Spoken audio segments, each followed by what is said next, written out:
By 1998, Steven Spielberg was the most successful movie director in Hollywood. His string of international hits had made him one of the most sought-after people in the movie business. The involvement of Steven Spielberg in a movie effectively guaranteed its commercial success. When it came to entertainment, the director had the Midas touch. In many ways, we're living in the world of entertainment that was built by Steven Spielberg. He is known for his big action flicks, his dramas, his war movies, and also his sci-fi movies. He pretty much created the word blockbuster. Steven Spielberg in the 1990s was at the apex of directors. There was no better known director, more successful director. Everything he touched during the 1990s turned to gold. Everything he touches today turns to gold. He's an accomplished, well-regarded, high-profile director. Steven Spielberg is the man in Hollywood. If somebody wants a film made and wants it to be big, they're gonna go to Steven Spielberg. I mean, Indiana Jones, E.T., Jaws, they're all under Steven Spielberg's belt. With success had come wealth, and Spielberg had built a comfortable and luxurious lifestyle for himself and his family. Steven Spielberg is one of Hollywood's richest men. He is said to be worth over $3 billion, but based on his lifestyle and what he provides to the public, you would never know. He owns about 4 properties, Los Angeles, New York. He had a $184 million yacht, not too shabby. But the peace and tranquility of the Spielberg's life was about to be shattered by someone who had, unknown to him, desperately wanted to become a part of his world. Someone who was intent on tearing Spielberg's life apart. Hollywood is Hollywood, and if there was a director that was likely to get focused on, it's going to be a successful guy like Steven Spielberg. From the Midwest, Steven Spielberg had risen through the ranks of movie production, beginning with an internship at Universal Studios in their editing department. Steven was born in Cincinnati, and he kind of bounced around. He moved from New Jersey to Arizona, and then eventually ended up in California. After high school, he wanted to pursue film, and he actually applied to USC, but was denied. Big mistake, USC. So he eventually went on to study film at UCLA, and it was there that he got an internship at Universal Studios in their editing department. So that is where everything kind of got started. After being offered work on a number of television programs and small movies, it was the box office phenomenon of 1975 that made the young director a household name. Jaws was the first ever summer blockbuster. It grossed over $100 million. It was the first giant movie that everybody was really excited about. It got a huge press push in TV, in media. Everybody was talking about Jaws. This was the movie that everybody had to see that summer. It was about a massive shark that was terrorizing the Amity Island, and a police officer had to come and rescue the entire island and save the summer. So this was a movie that was going to scare people, but also thrill people as well. Within 10 years, Spielberg had followed up this extraordinary success with international hit movies like Close Encounters of the Third Kind, Raiders of the Lost Ark, and E.T. Steven was at the top of his game when Jaws came out, and he actually rejected the offer to direct Jaws 2. Instead, he decided to direct Close Encounters of the Third Kind. It was a critical success and a box office success. After that, he teamed up with George Lucas to do Raiders of the Lost Ark, the first in the Indiana Jones series, and of course, how could we forget E.T.? What many regard as the high point of his career came when he won the Best Director Academy Award for Schindler's List. Steven followed up with Schindler's List, which was probably one of his most recognizable movies to date, about a German businessman who saves thousands of Polish Jewish people in the Holocaust. Now, this was very important to him because he grew up in a Jewish family, and this was a story that he was always a little bit apprehensive to tell, but he told it in a beautiful way, and it was a critical hit. It was a box office hit. It got him his first Academy Award for Best Director and Best Picture. By the mid-1990s, Spielberg was the most sought-after and successful director on the planet. He'd taken his commercial destiny into his own hands with the establishment, along with industry veterans Jeffrey Katzenberg and David Geffen, of DreamWorks SKG, a new and highly ambitious studio venture. In 1994, he created DreamWorks SKG with his friends Jeffrey Katzenberg and David Geffen. Now, this produced films like The Aviator, Saving Private Ryan, so it was definitely a big deal. Nothing, it appeared, could stop Steven Spielberg. Steven Spielberg was married twice, the first to Amy Irving. They dated on and off for a number of years, but finally tied the knot in 1985, but divorced just a few years later, and they had one son. The divorce was a little bit messy, and she ended up getting $100 million in the divorce settlement. He later went on in 1991 to marry Kate Capshaw, who he actually cast in a movie.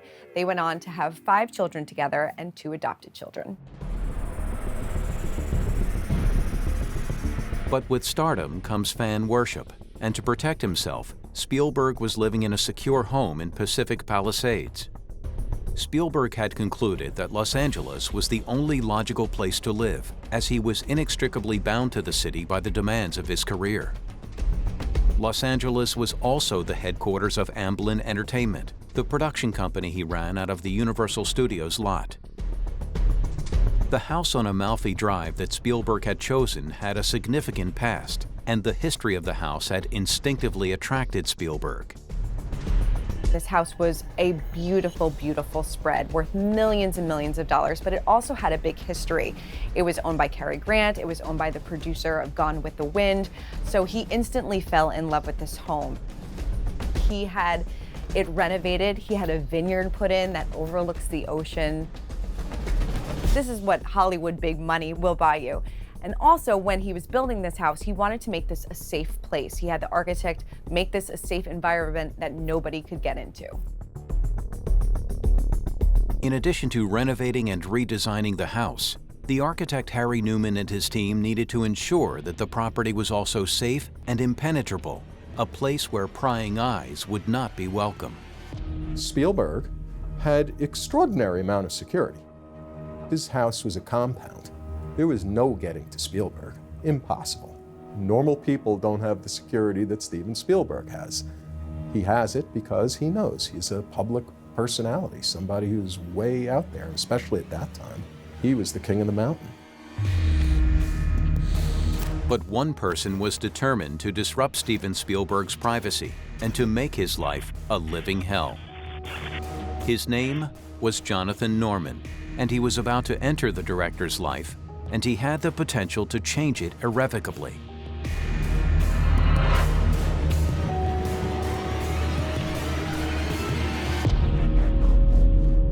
Jonathan Norman had a difficult background. He grew up in Utah with his 3 brothers and his mom, and his father actually abandoned them back in 1973 because he was trying to escape bankruptcy fraud.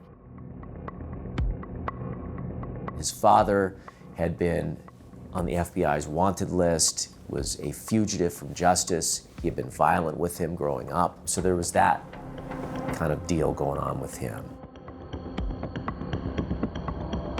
His father was a fugitive from the law for many, many years, and during most of the time that Jonathan was growing up. So his relationship with his father was essentially going with his mother and sneaking to a phone booth somewhere where he would get a call from his father, and that's how he talked with his father over the phone, basically.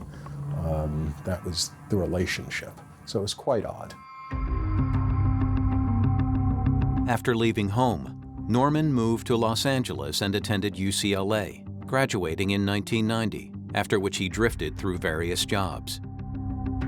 Norman was a drifter. He had very few, if any, friends. He didn't have his family around. Norman had a roommate. He was living in the Hollywood area in a small apartment. I think he would work off and on as an extra on movie sets. He fancied himself as a male model. He did some bodybuilding and some training. So it was one of those things where he was earning a living as he went. It was kind of catch as catch can, whatever job he could occupy himself with at the time, and that's how he supported himself. For the most part, he was living on the good graces of his roommate, and he did have an older gentleman that was a benefactor. There was some information that led us to believe that he was probably engaging in acts of prostitution as well. He was interested in making it in Hollywood. He was working for a talent agency at the time. And he's abusing methamphetamine. He has a likely schizophrenic condition, and he probably has a touch of antisocial personality. So he was abusing methamphetamine, and he had a psychotic mental health condition.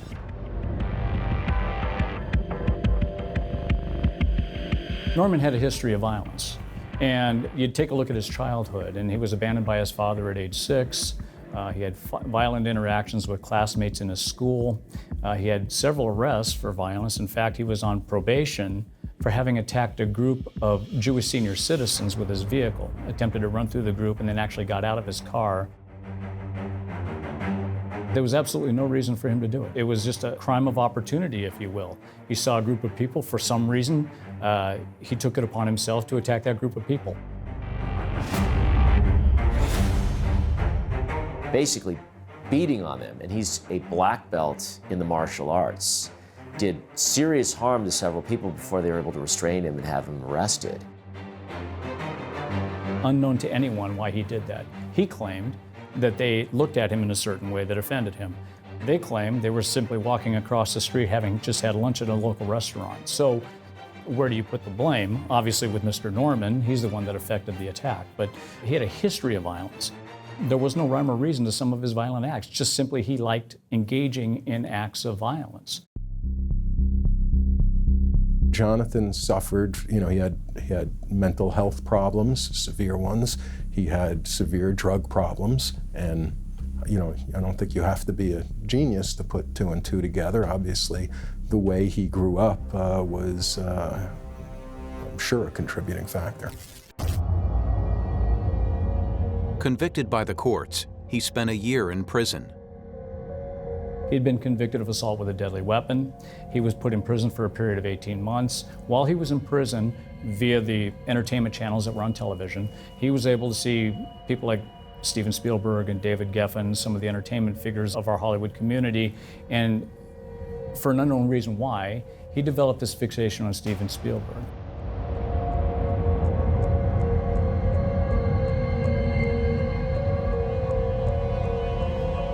Steven Spielberg is at the top of the list of who's who in Hollywood. So when delusion set in, it was natural that it would then gravitate towards a Hollywood-based fixation and stalking pursuit. He developed this delusional system around Steven Spielberg, fueled likely by his methamphetamine use. Jonathan Norman was a very dangerous man, and his delusion was taking him down a dangerous path as it related to Steven Spielberg.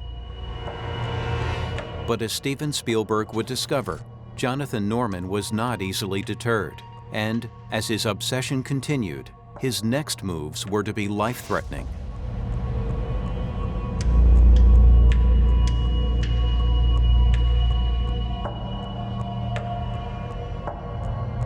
He believed that Steven Spielberg was his adopted father, and that Steven Spielberg had communicated with him that he had this rape fantasy, and he was asking Norman to come and tie him up and rape him. And so his fantasy was that he was going to kidnap and rape Steven Spielberg, and if need be, he would do it in front of Mr. Spielberg's wife.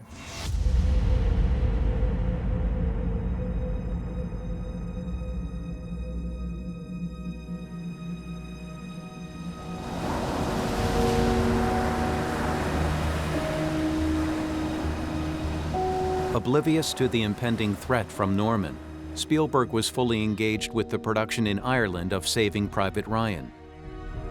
In 1998, Steven Spielberg took on maybe one of his most ambitious movies to date with Saving Private Ryan, about the invasion of Normandy, and he shot this in Ireland.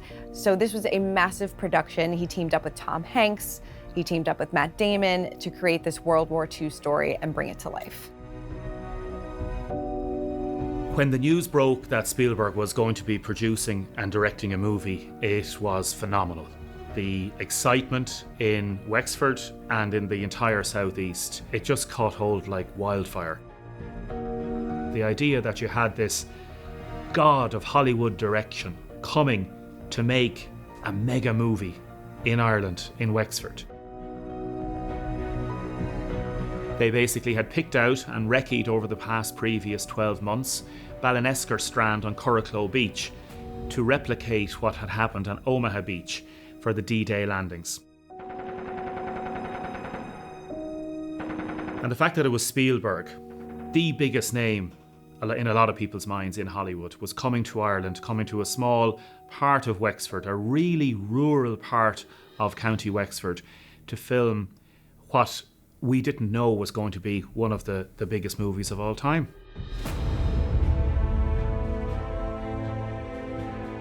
There were 1,500 extras brought in, including 750 members of the Irish Reserve Defence Forces.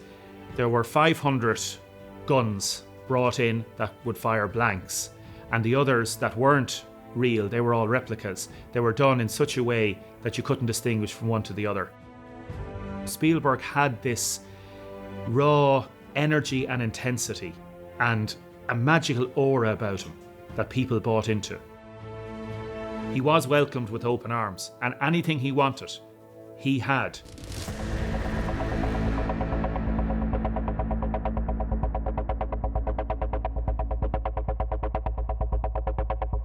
Unknown to the Spielbergs, their stalker was already making his plans.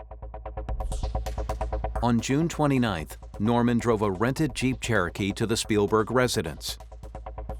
Norman first showed up on the Spielberg estate in June of 1997. And it started out seemingly very innocuously. He drove to the front gate of Spielberg's home, said he had an appointment with Steven Spielberg. Of course, the security guard knew that Mr. Spielberg was out of the country. He said that he was a partner of David Geffen and demanded to speak to Steven. Well, the security guard knew that Steven and his family were out of town and told him to go away.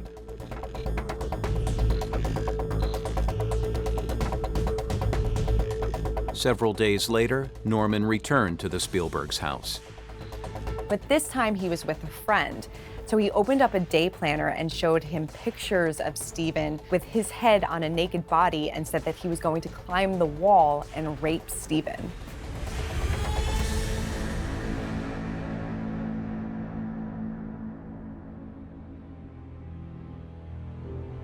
On July the 11th, William Hunter, a security officer, had noticed a Land Rover parked in an odd position across the street from Spielberg's residence. He showed up with a different vehicle. He initially had come to the gate driving a Jeep Cherokee, and now he was driving a Land Rover very similar to Mr. Spielberg's wife car. So they were very familiar with him, having seen him surveilling the area, driving up and down the street, being parked down the block. He was in fact surveilling the residence, looking for weaknesses in the perimeter where he might breach the property wall and make entry into the residence. When William Hunter noticed the Land Rover, he went over to him and asked him what he was doing. He said that he was having engine trouble. Well, Hunter did not believe that and told him that it was time for him to leave the property.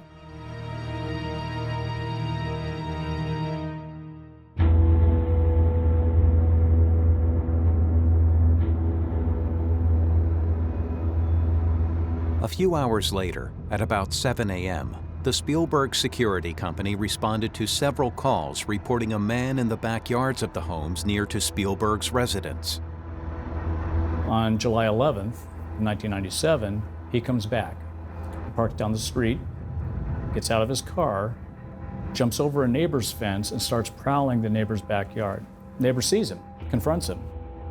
There's an exchange of words. Norman threatens the neighbor calls police, the police arrive, and there's a foot pursuit that ensues. One of the officers saw Norman running through bushes, jumping fences, and trying to go into other properties. When they eventually detained him, his day planner opened up, and that's when people saw the photos that he had of Steven naked and saying that he was going to rape him. So he was detained and put into custody.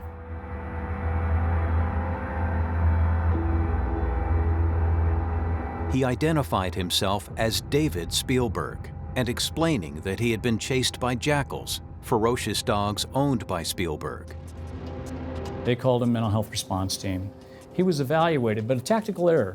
They allowed him to voluntarily commit himself on a mental health hold. And being a voluntary commitment, you're a voluntary patient, which means you can walk away. After a short interview, Norman was released with a warning at about 10:30 a.m. For most people, a warning would have been enough, but Jonathan Norman had no intention of stopping.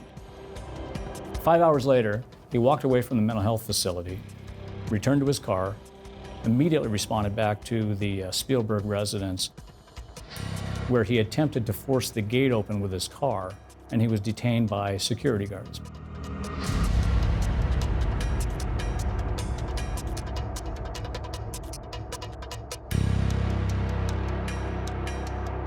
When police arrived, they found Norman's unoccupied car parked about 2 blocks from Spielberg's residence.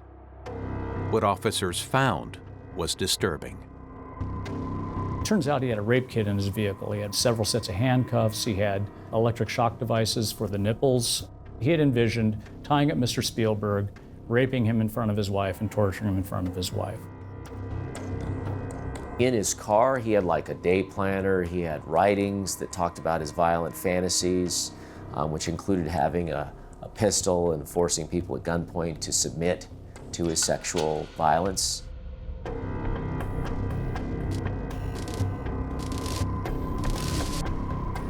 He also had pornographic pictures in which he had cut out the heads and placed pictures of Spielberg on some of these pictures. In the notebook, he said that he was pursuing to become Stephen's gay lover. And there was also more razor blades, there was a map of the stars, there was a handbook on John Lennon's stalking. So he really thought about this. He actually had a list in his car too of, go to the pet store, buy chloroform, get duct tape, buy handcuffs, get a replica pistol. Jonathan Norman actually had a checklist, which we consider to be part of his rape preparation. He was very dangerous. He was pre-planned, he was purposeful, and he was about to engage in an act of predatory violence. He had envisioned tying up Mr. Spielberg, raping him in front of his wife, and torturing him in front of his wife.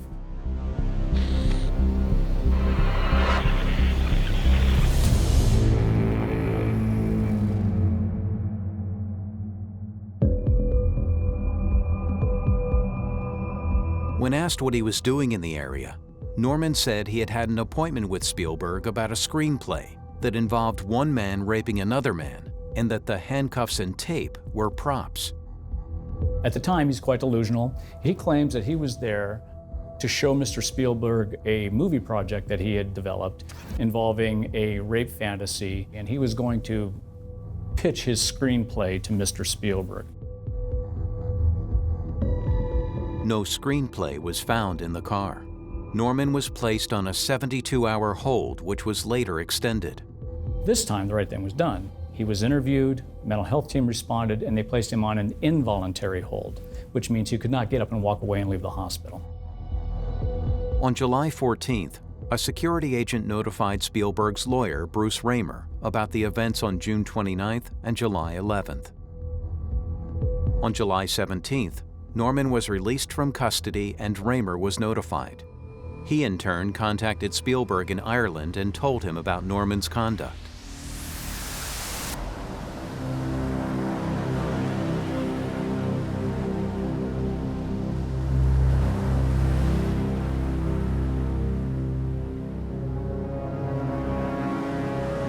And for him to have received that news during this massive operation, one of the biggest sets that he had ever created, it must have been horrendous for him. The beach itself is very remote. There are very few towns and villages nearby, so you have to go down quite a few small little boherines and roads to get to it. So if a stalker or anybody wanted to follow him, there would have been places to literally catch him out. You could just imagine the upset and the torment, him being there with some members of his family, thinking or knowing there's a stalker around, and he is going out on a daily basis travelling quiet country roads to this massive set where there's hundreds upon hundreds of people, not knowing if the stalker is there.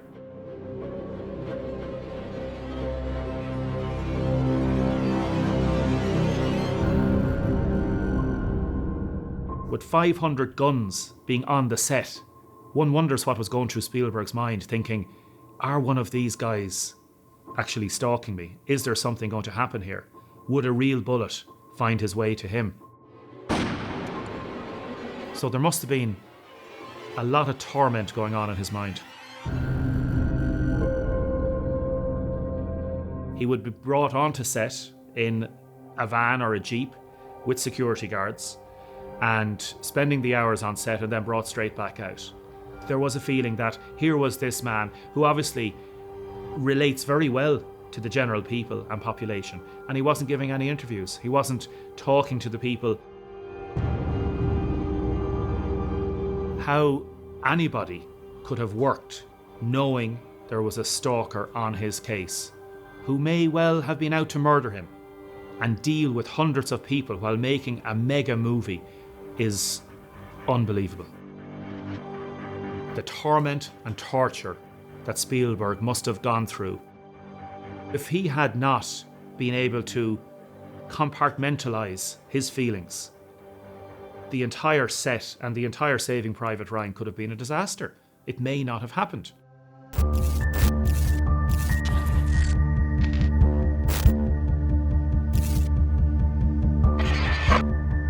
Detectives now knew they were dealing with a real and present threat to Hollywood's most revered and popular director.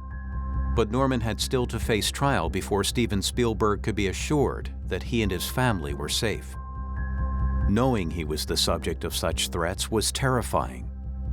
This shook up his world. He was so frightened for himself and his family that he added extra security measures both at his home and on his movie sets, and for actually his mother as well, because he was scared for everybody in his family. He had a full security review. He had 24-hour armed guards. He had literally security all over the place because he did not want this guy to get back in.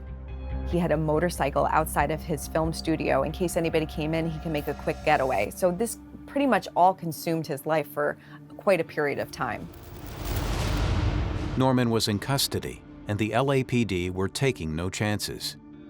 Now that we have Norman in custody, he's in a secured mental facility. That gives my detectives some time to build a case. So we interview the neighbors, we interview the security guards. We were in fact able to talk to Mr. Spielberg later on in time and get his statement as to his level of fear. My team interviewed Norman. He was completely forthcoming with information, claimed that Mr. Spielberg had communicated with him, as had people like David Geffen and others, to communicate their rape fantasies, and that he was merely trying to fulfill Mr. Spielberg's rape fantasy. But he was completely forthcoming in that he was there to break into the house, to rape Mr. Spielberg. If need be, he was going to tie up Mr. Spielberg's wife and force her to watch the assault. He was quite detailed in how he had planned this attack. We were able to put a case together against Jonathan Norman.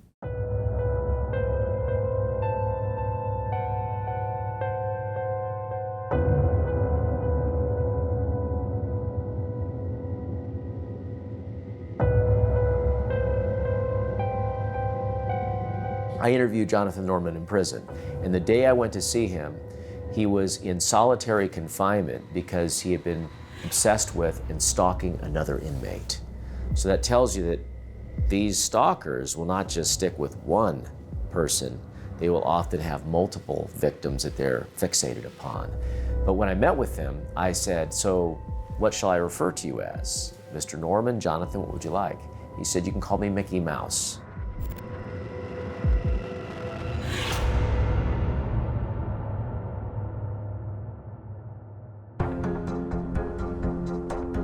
On January 13, 1998, Norman was brought to trial under a glare of publicity. If you put Steven Spielberg and a stalker and a rape case in a headline, you are going to get tabloid fodder, and people were all over this story. This was a very public proceeding. I mean, everybody knew about this. This was all over the news. People were watching, the courtroom was packed. The state, in conjunction with the Spielbergs, laid out their charges. What he was charged with was stalking, okay? And that's basically, making repeated attempts at trying to essentially terrorize somebody, cause fear in somebody. He obsessed about him. He fantasized about him sexually and very vividly. They got that from his own diaries.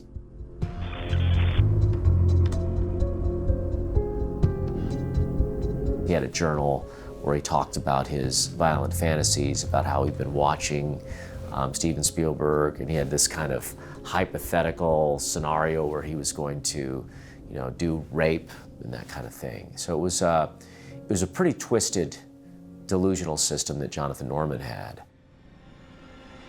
In his mind, that was to fulfill Mr. Spielberg's fantasy. But truth be known, in talking to the roommate and some other acquaintances of Mr. Norman, he had long had this fixation on Steven Spielberg and would frequently masturbate to pictures of Steven Spielberg and videos of Steven Spielberg inside of his apartment. So this is something that Norman had been planning for a long, long time. He was fixated upon Spielberg, Geffen, Katzenberg, and believed that there was this gay church mafia. And that in order to be accepted into this, because these people are like gods, that you had to do something special. And his delusion was that he needed to abduct Spielberg, cause him to develop a liking, and to do this, that was going to be triggered by a sexual assault. I mean, it was bizarre. He needed to rape Steven Spielberg so that he would be adopted as his gay godson and be brought into this gay church mafia. Steven Spielberg is not even gay. Married Kate Capshaw, children, but this was the nature of his delusional belief system, and it was a very dangerous belief. When the trial began, Spielberg's testimony laid out his fears. When Steven was on the stand, it was a very emotional time for him. He said that nobody had ever wanted to do him harm. He was a very well-liked person and everybody loved him in Hollywood, so he couldn't understand why this one person would want to cause so much harm to him and his family. He said of Norman that he was on a mission and that he would not stop unless that mission was done, and that mission was to rape him. I mean, one of the most violating, awful things that can happen to a human being, and that's what was going to be done to him. So he took that stand to protect his family, to protect himself. He did not want his family to be affected by this. He had young children at the time. He had 7 children, so he wanted to make sure that everybody was protected and that Norman could not bother their lives any more than he already had. Norman's stalking of Spielberg could certainly have ended in disaster. I think the big factor that protected Spielberg and his family was that they were in Ireland. They weren't in the United States when Norman made his attempt. I had numerous conversations with Mr. Spielberg at the time that this case was occurring, and he would sit down and have a glass of wine with you over dinner just like anybody else would. But he valued his privacy, and he was a family man. He had children, he was married. He certainly valued that home life of his. But Jonathan Norman's defense lawyers had a different view. Spielberg was never, ever in any danger, nor did Spielberg ever know that he was there, had any fantasies or anything like that until his own lawyer basically told him. Once then Bruce Raymer told Spielberg manifested fear. That was enough, at least according to the prosecutor, to charge him with stalking.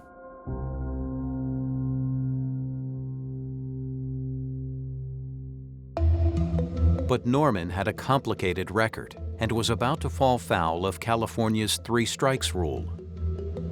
There was definitely bad luck involved with Jonathan Norman at every level. The 2 strikes that led to this being the 3rd strike was really one fairly minor incident where he got into a little street scuffle. He ended up kicking somebody, but it was a fight with 2 people. So they charged him with 2 felony counts of battery. He was, as I recall, he was under the influence of drugs, meth, LSD, whatever it was. really was not in a position to help his lawyer at all, and just took the first deal that was given to him, which was basically plead guilty to these 2 felonies, never thinking these 2 felonies that all happened in one incident were going to be the 2 strikes that another relatively minor charge of stalking, again, maximum sentence of 1 year, would add 24 years to that sentence. Norman's incident with the group of Jewish people was coming back to haunt him. That was a prior offense. During that first offense that he was convicted for, attacking the group of elderly Jewish people, he just had a hallucination, a command hallucination that told him to attack those people. Any claim that Norman was harmless is absolutely false. Not saying he wasn't rightfully charged with that incident, that he didn't get punishment that he deserved for that incident, certainly did. But for that to be the basis to add 24 years to the, to the stalking of Steven Spielberg, I thought was not legitimate. I don't think that would happen today, for example. That was back in the day, when 3 strikes was, it was a serious hammer. For Spielberg, this was a real threat, one which demonstrated the dangerous and threatening nature of stalking and the downside of fame. When Steven addressed the court, he said that if Norman is out on the streets, I will live in fear. He was convinced that if Norman confronted him, he could have killed him, he could have maimed him, he could have raped him. He was absolutely distraught about this and knew that if Norman got out, he would go on a warpath and try to attack Steven. I don't think that he ever truly understood the seriousness of what happened. When we go in for the sentencing, and understand he's going to be potentially sentenced to 25 years to life, the courtroom's packed. Spielberg is there with his contingency. Jonathan Norman comes in, he's in, chains and all of that, sitting next to me. And when I spoke with him, really the comment that I got, what I got from is, wow, I didn't realize that Spielberg was as short as he was. In fact, at the sentencing was the first time he had ever been in the same presence, ever, as Steven Spielberg. So he was sort of excited by that. That's what we were dealing with. He got to meet him in one way or another. Not quite the way he had fantasized, but he was still, sort of obsessed with him. Jonathan Norman was sentenced to 25 years in prison. John Norman picked the wrong guy to have a fantasy about and to become obsessed with, because in my personal opinion, he never would have gotten the sentence he got had it been you or I that he, that was the object of his obsession, or somebody less important than Steven Spielberg. So Spielberg played a huge role in what ultimately became of Jonathan Norman. He had talked about wanting to rape Steven Spielberg with force, and to do so potentially in front of his own family. I don't know that he wasn't a dangerous person. He was a dangerous person because he has mental health issues and he's a drug addict. That makes anybody a dangerous person.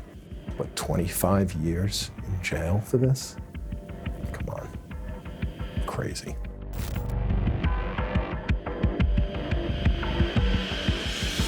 This stalking incident, I feel, has left a lasting impression on Steven. He lives a very recluse, very private life. You don't hear him talking about his family. You never see his family you never see him going to the big, flashy paparazzi scenes. He lives a very normal life for him. He's not living this lavish, fancy lifestyle, which one would assume would happen with a $3 billion man. He just kind of leads his life, and I think this left an everlasting fear in him. Jonathan Norman was a very dangerous man. The lethal combination of his distorted perceptions and delusions that made him believe he had to abduct and rape Steven Spielberg and that he was entitled to do so The fact that he was actually researching and pursuing it made him extremely lethal.